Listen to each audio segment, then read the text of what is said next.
अखण्डमण्डलाकारं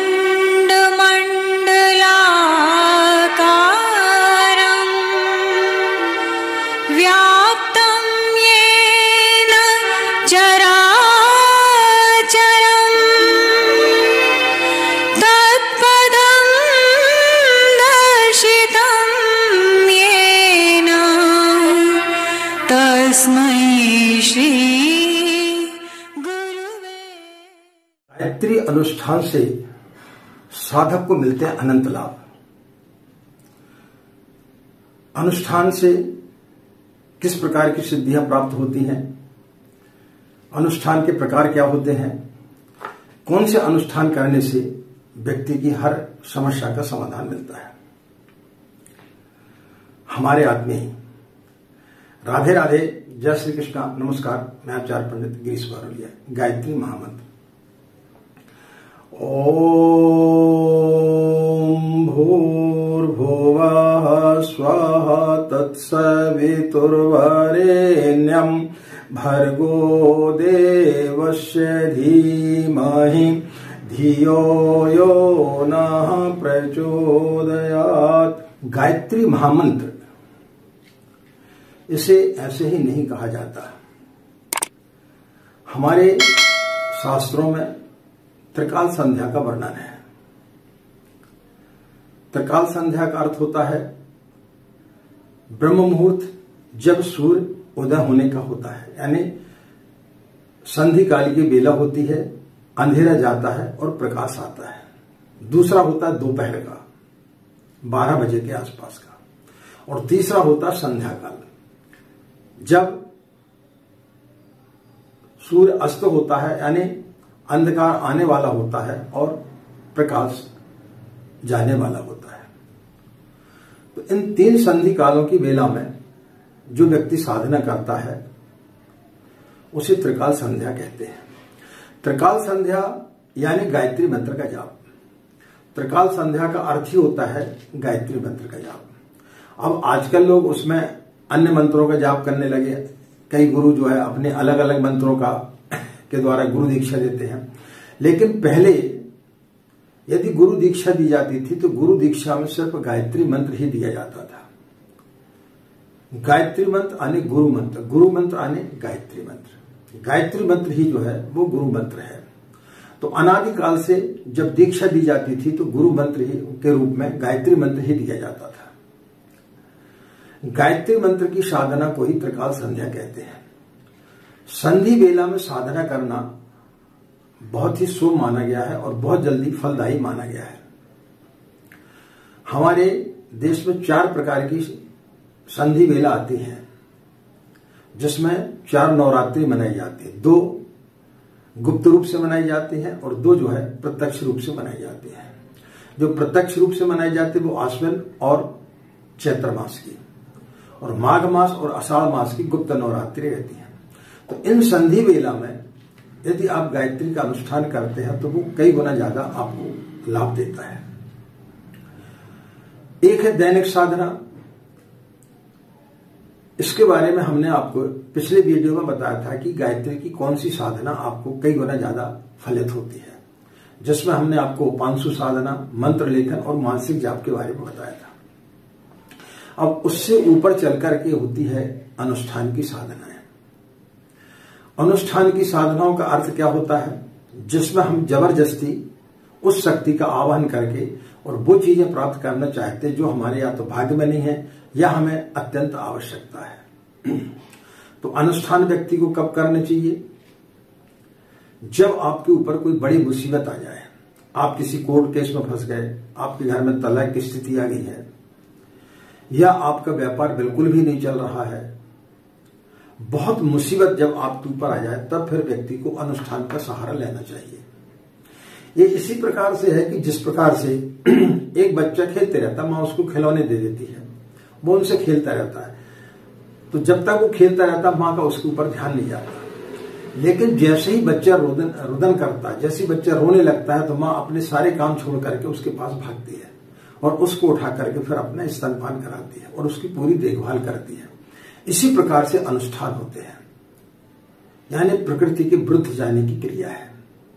तो जब हम अनुष्ठान करते हैं तो हम माँ को विशेष रूप से पुकारते हैं, और जब विशेष रूप से पुकारते हैं तो मंत्रों में इतनी शक्ति होती है कि वो माँ को जबरदस्ती हमारे पास में खींच करके ले आती है। तो दैनिक साधना में हम गायत्री मंत्र का जाप करते हैं। ब्रह्म मुहूर्त में जो लोग सो करके उठते हैं 3 माला, 5 माला, 7 माला, 11 माला का जो लोग जाप करते हैं, उसको कई लोग सुबह और शाम भी करते हैं। इसमें किसी प्रकार का कोई बंधन नहीं होता है, इसमें किसी प्रकार की कोई ऐसे अनुशासन नहीं होता है कि आपको इस चीज का पालन करना है। ज्यादातर लोगों के फोन आते हैं कि गुरुजी के लहसुन प्याज का सेवन कर सकते हैं। आजकल लहसुन प्याज एक कॉमन चीज हो गई है और इसको इतना ज्यादा नहीं करना चाहिए। जो संत लोग होते हैं, जो ग्रस्त से अलग होते हैं, जिन्होंने ग्रस्त का त्याग कर दिया है, ऐसे साधु महात्माओं को इनकी चीजों का परहेज करना चाहिए। क्योंकि यदि आप संत महात्मा और आपके पास यदि कोई व्यक्ति बैठा हुआ है और आप लहसुन प्याज खाएंगे तो आपके मुंह से बदबू आएगी, उससे एक उत्तेजना आती है। इसलिए लहसुन प्याज वर्जित है। लेकिन दैनिक साधना में इस प्रकार का कोई भी बंधन नहीं है कि आप लहसुन प्याज नहीं खा सकते, आप खा सकते हैं। हाँ, लेकिन अनुष्ठान काल में इन सब चीजों का आपको ध्यान रखना चाहिए। तो जब हमें विशेष प्रकार की जब जरूरत होती है तो इन 4 नवरात्रियों में आप जो है लघु अनुष्ठान कर सकते हो। उसमें 24,000 मंत्रों का जाप करना पड़ता है। प्रतिदिन आपको 27 माला का जाप करना पड़ता है। अनुष्ठानों के बारे में हमने बहुत सारे वीडियो डाले हुए हैं, आप उनके सुन करके और फिर आप समझ सकते हैं कि उनमें कौन कौन से नियम का हमें पालन करना पड़ता है। इनमें मुख्य रूप से जो नियम का पालन करना पड़ता है वो है भूमिशयन, ब्रह्मचर्य और व्रत, उपवास।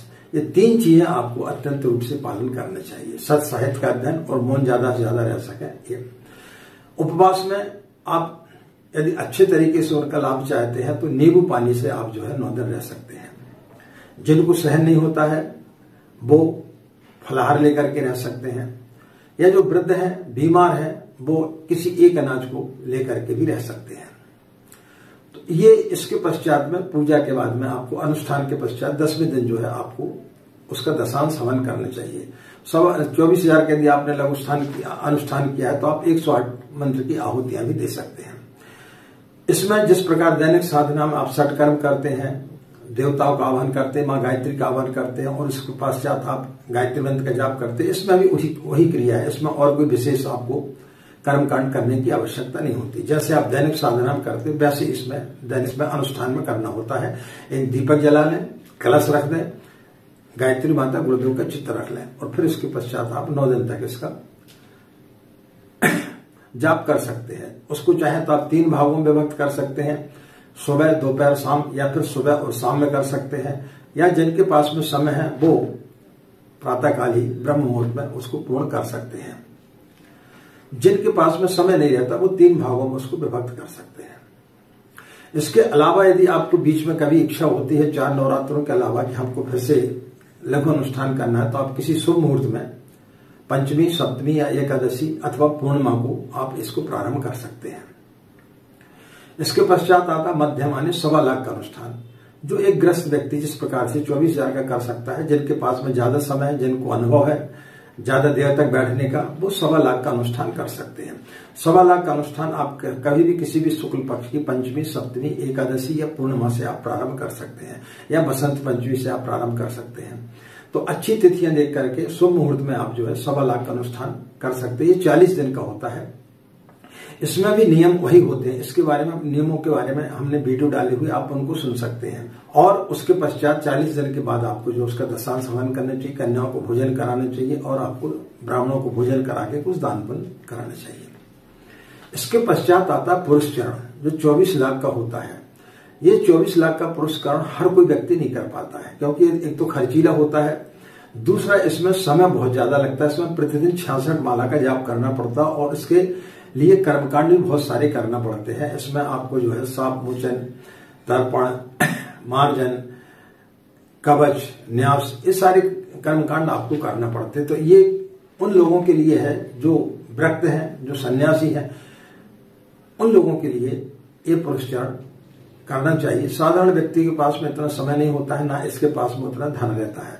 फिर भी यदि आपकी इच्छा है तो किसी सदगुरु के सानिध्य में फिर आप इसको करें तो ज्यादा आपको फायदा ही होगा, क्योंकि पुरुष चरण की जो साधना वो एक प्रकार की तांत्रिक साधना के हिसाब से मानी जाती है।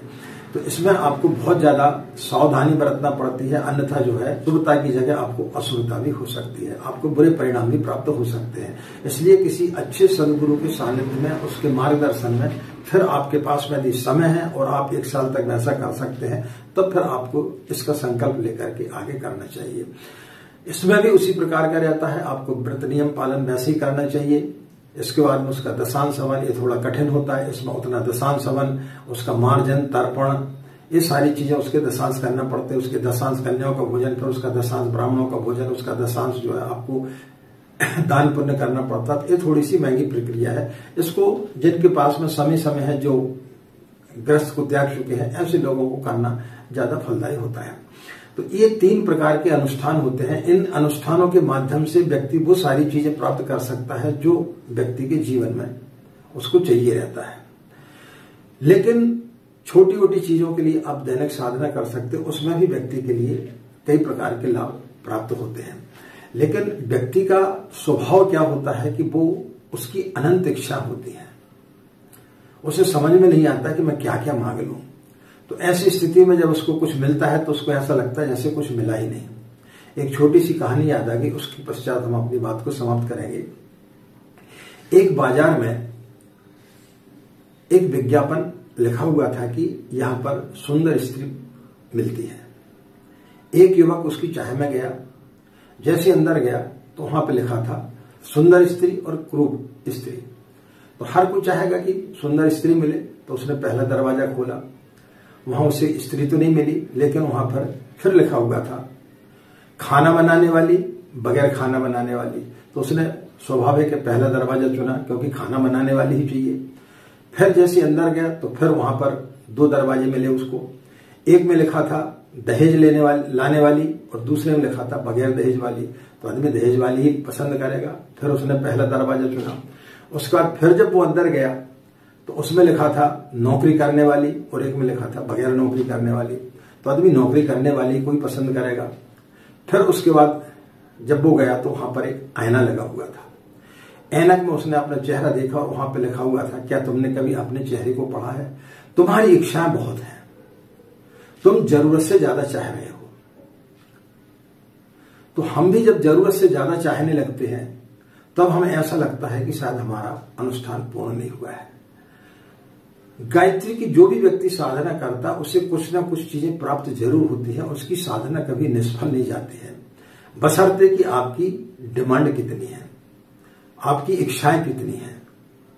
यदि सीमित इच्छाओं को लेकर के यदि आप गायत्री की साधना करेंगे तो निश्चित रूप से आपको ये अनुष्ठान की साधनाएं सफल होगी और उनमें आपको निश्चित रूप से अनंत लाभ होगा। इसमें किसी प्रकार का कोई भी संदेह आपको नहीं करना चाहिए। आज की बात समाप्त। आप सभी के अंदर बैठे परमात्मा को हमारा प्रणाम। हमें आगे दें। नमस्कार। ओम शांति।